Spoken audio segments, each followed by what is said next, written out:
Hi there, boys and girls. Welcome again to a little study we're doing with Rabbi Federow. This week we're looking at out of context passages. You'll be able to see the previous two programs on your screen now, or there will be links underneath. Welcome back, Rabbi Federow. Great to be back. Our last couple of shows are getting a lot of views, and people are very grateful, and I'm very grateful for your time, so thank you. Thank you. So we've been looking at the ways that people will sometimes misread the Bible. They'll approach the Bible with preconceived ideas, and those preconceived ideas will kind of dictate how they read the text. And this week we're looking at the category of out of context. Right. So I think when I was reading your book, the first example you brought up was Matthew 2.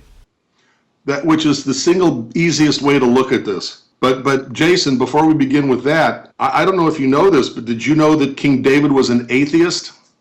Is that right? No, absolutely. King David in the Psalms wrote, "There is no God." Okay, right. I think I've read that. Yeah, Psalm 51, verse 1. A fool says in his heart, there is no God. Which means he didn't really say he was an atheist. And even though he said, there is no God, you have to take a look at the entire context of the verse, which reads, a psalm of David, the fool has said in his heart, there is no God. So I can take out of context the phrase, there is no God, and make the claim that King David was an atheist. But the truth of the matter is, if I look at the verse and the phrase in its context in the verse, it shows that he was not only not an atheist, he called atheists fools. So a person has to take a look at the entire context of a verse or a section of a verse, especially whenever Christianity quotes a verse or a phrase in a verse. You have to take a look at the verse that comes before it. You have to take a look at the verse that comes after it. We call that cherry picking. That's right. And context is king. Context, I think, is the most important thing about any biblical text. Absolutely. So we're going to start. A person can prove anything they want to if they're allowed to only take a section or a phrase or a verse, or a sentence out of a verse and ignore the whole verse or ignore the context of the entire verse within a paragraph, let's say. Right. You can prove anything. So I think we're going to start with Matthew 2:13-15. Yes, it's probably the easiest way to see how Christianity takes a look at the Hebrew Scriptures and cherry picks its verses. So in Matthew chapter 2, verse 13-15, it reads, "And when they were departed," speaking of Mary, Joseph, and Jesus, "behold, the angel of the Lord appeared to Joseph in a dream, saying, Arise and take the young child and his mother and flee to Egypt, and be there until I bring you word. For Herod will seek the young child to destroy him. When he arose, he took the young child and his mother by night and departed into Egypt, and was there until the death of Herod, that it might be fulfilled which was spoken of the Lord by the prophet, saying, Out of Egypt have I called my son." And the reason I emphasize this verse 15 in Matthew chapter 2, and they were there till the death of Herod, that it might be fulfilled what was spoken of the Lord by the prophet, because I want to emphasize the fact that according to Matthew, this was a fulfillment of a verse from the Hebrew Scriptures. So it's making a claim here that, one, it's a prophecy, and two, it's a prophecy about a specific person. Right. And that Jesus fulfilled it, therefore it helped to make him, or give evidence to the fact that he was the Messiah. Right. But if you take a look at the verse, "Out of Egypt have I called my son," and you find that in the Hebrew Scriptures, you're going to find that in Hosea, chapter 11, verse 1. And if you take a look at the whole verse found in Hosea chapter 11, verse 1, it reads, When Israel was a child, I loved him, and out of Egypt I called my son. Which is a statement of fact rather than something that we're waiting for, right? That's not prophetic. First of all, it's not a prophecy. And second of all, it explicitly says who it's talking about, which is the people of Israel. But it says, when Israel was a child. Well, what does that refer to? And how dare Hosea call the people of Israel the child of God, the son of God?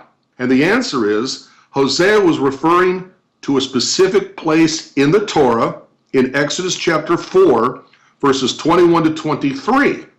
And in that passage, God is telling Moses what to say to Pharaoh to let the people of Israel go from slavery.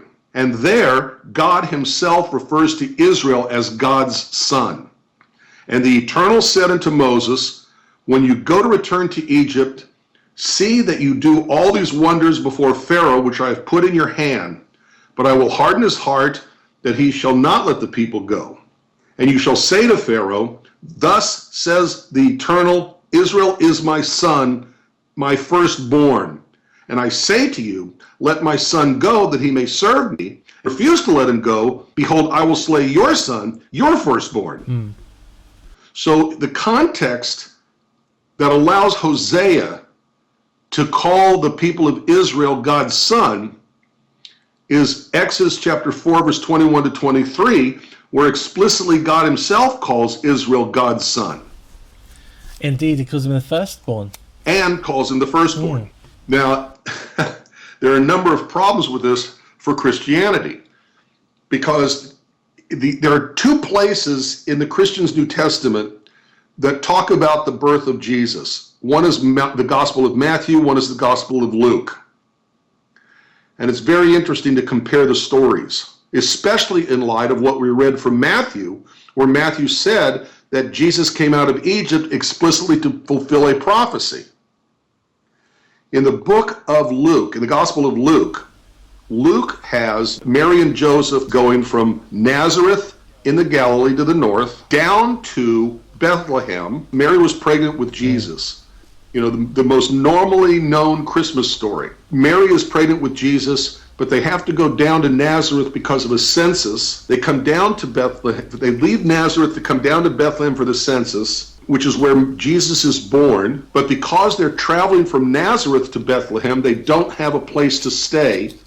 The hotel, the inn, is full, and they have to stay in a barn. That always struck me as a little bit odd. That a little odd. Joseph is going to his family town. That's where he was born. That's where he comes from. He has to go back to the town of his birth, and there's nobody there that can give him a room. And all his whole family is there. That strikes me as very odd. Even before that, Jason, where were you born? I was born in Ipswich, in East Anglia, in the UK.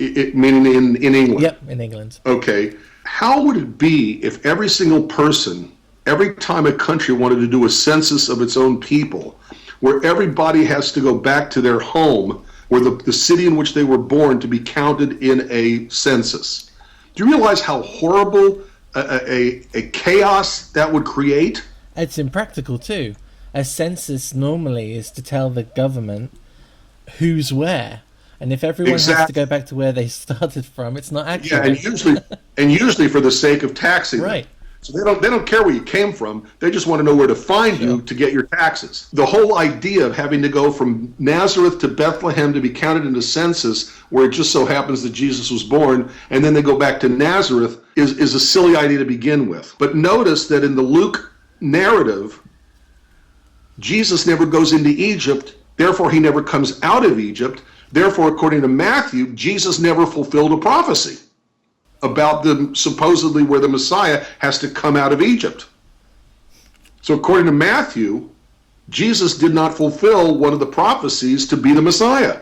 And it's all because Matthew, in his desperate search to make Jesus look like he fulfilled prophecy for being the Messiah, takes the verse out of context from Hosea chapter 11, verse 1, which is a reference to God calling the people of Israel God's son in Exodus chapter 4, verse 21 to 23. Matthew ignores the fact that Hosea was referring explicitly and only to the people of Israel in her youth as a nation. Remember, Exodus, the Exodus from Egypt, is what coalesced the individual families who were descendants of Abraham, Isaac, and Jacob, coalesced them into a nation. So the nation in its youth would have begun at the Exodus. That's why it's the book of Exodus, chapter 4, verse 21 to 23, that has these verses talking about the people of Israel being the firstborn son of God. So it's very important to remember when we're looking at the text that a prophecy is something that hasn't happened yet. That God is given to somebody as a message, as a sign that can kind of things are on track, or as a warning of what's going to happen in the future. And generally, it's very obviously a prophecy, right? It's that he don't take any random sentence from the Tanakh and say this is prophetic. Right. You can't all of a sudden claim something as a prophecy.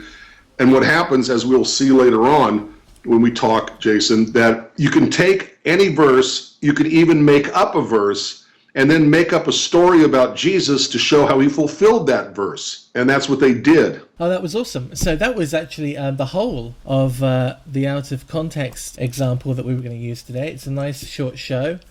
So you guys have some homework. What other verses have you read that are completely out of context and don't represent the text that was offered up? We'd like to hear your comments underneath this video. Write them out. And next week we're going to move on to the next part, which includes the invention of verses. So the areas in the New Testament which simply don't appear in the Old Testament. I think that one's going to be a lot of fun. I want to thank you again, Rabbi Federow, for coming back. My pleasure, anytime. So yeah, go and buy the book. The link is under this video. And thank you for joining us all this week, listeners.